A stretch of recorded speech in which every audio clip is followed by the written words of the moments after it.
एगो बात कही जब साचेलू मरे कारी नियन जरेलू के तना के नजर में गड़ेलू जब हाई हील पे चलेलू। एगो बात कही जब साचेलू मरे कारी नियन जरेलू के तना के नजर में गड़ेलू जब हाई हील पे चलेलू।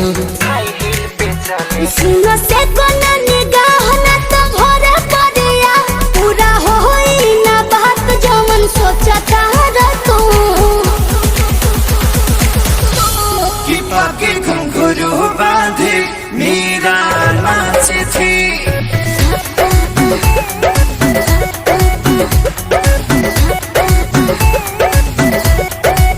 के घुंघरू बांधे मेरा नाची थी और हम नाचे बिनी घुंघरू के पाके घुंघरू बांधे मेरा नाची थी।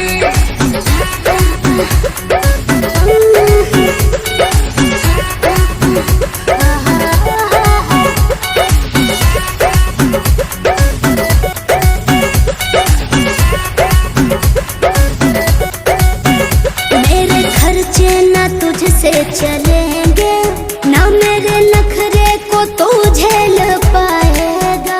आज दे देगा मुझको दिलासा फिर बाद में मुझे तू रुलाएगा।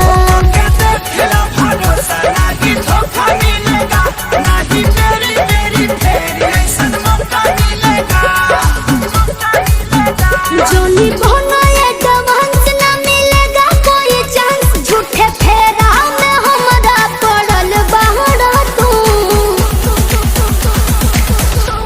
कि पाके घुंघरू बांधे मेरा नाचे थे